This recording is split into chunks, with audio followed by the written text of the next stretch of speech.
بسم اللہ الرحمن الرحیم۔ ناول پس آئینہ، رائٹر فاطمہ ملک، قسط نمبر 10۔ فیصل نے آؤ دیکھا نہ تاؤ اور آگے بڑھ کر بیٹے کی اس بدتمیزی پر زوردار تھپڑ دے مارا۔ سلطان کو آج تک کبھی بھی کسی بھی بات پر نہ تو ڈانٹ پڑی تھی اور نہ ہی کوئی اس سے اونچی آواز میں بولا تھا، تو یہ تھپڑ وہ بھی سب کے سامنے سلطان کے لیے بہت تکلیف دہ تھا۔ سلطان بنا کچھ کہے بس علیزے کو کھا جانے والی نظروں سے دیکھتا ہوا باہر نکل گیا۔ معظم عباسی کو سلطان کی یہ حرکت بہت بری لگی اور انہیں اس پر بہت غصہ آیا۔ وہ فیصل ڈوگر کو مخاطب کرتے ہوئے بولے، آپ لوگوں نے پہلے کیوں نہیں بتایا؟ یہ سب آپ لوگوں کو اپنے تنگ نظر بیٹے کے لیے کوئی ان پڑھ لڑکی لانی چاہیے تھی۔ ہماری بیٹی کی زندگی کیوں برباد کی؟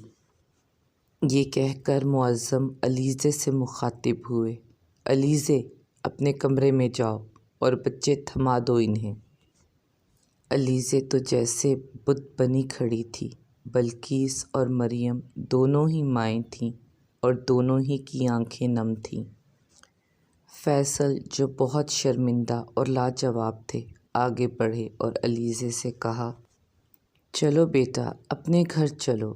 سلطان تو پاگل پن کر رہا ہے مگر میری بیٹی تو سمجھدار ہے۔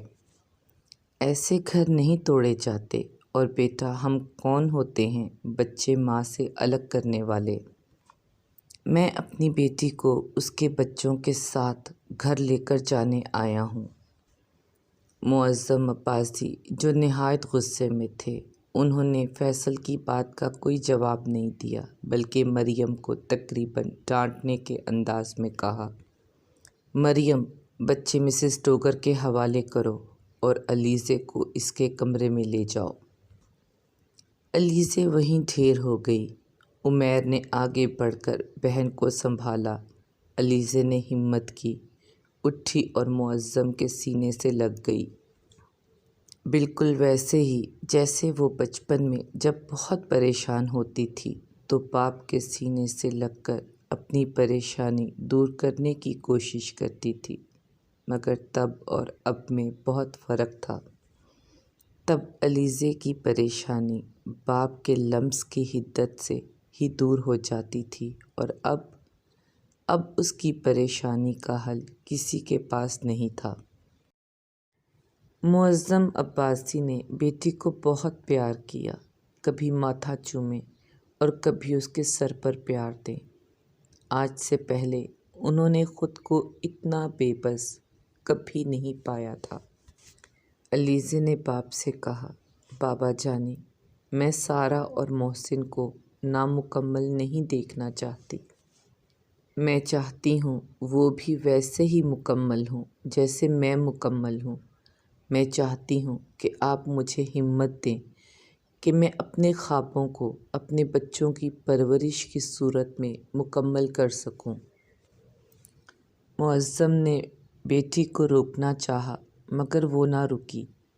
معظم اور مریم بہت بے چارگی اور بے بسی سے علیزے کو دیکھنے لگے۔ علیزے نے محسن بلقیس کو دیا اور خود سارہ کو لیے باہر آ گئی، جہاں سلطان گاڑی میں بیٹھا رانیہ سے بات کر رہا تھا۔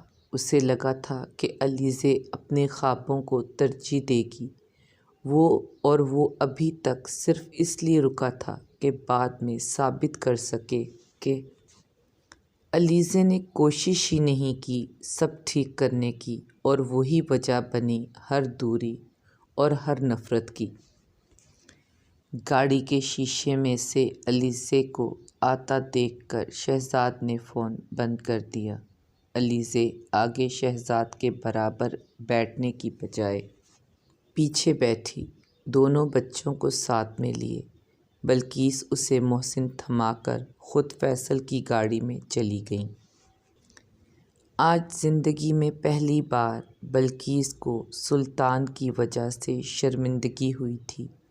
باہر آنے سے پہلے فیصل نے کچھ معذرت کے الفاظ کہنے چاہے، مگر معظم نے کچھ بھی کہنے سے روک دیا، یہ کہہ کر کہ اب کچھ کہنے سننے کی گنجائش باقی نہیں رہی۔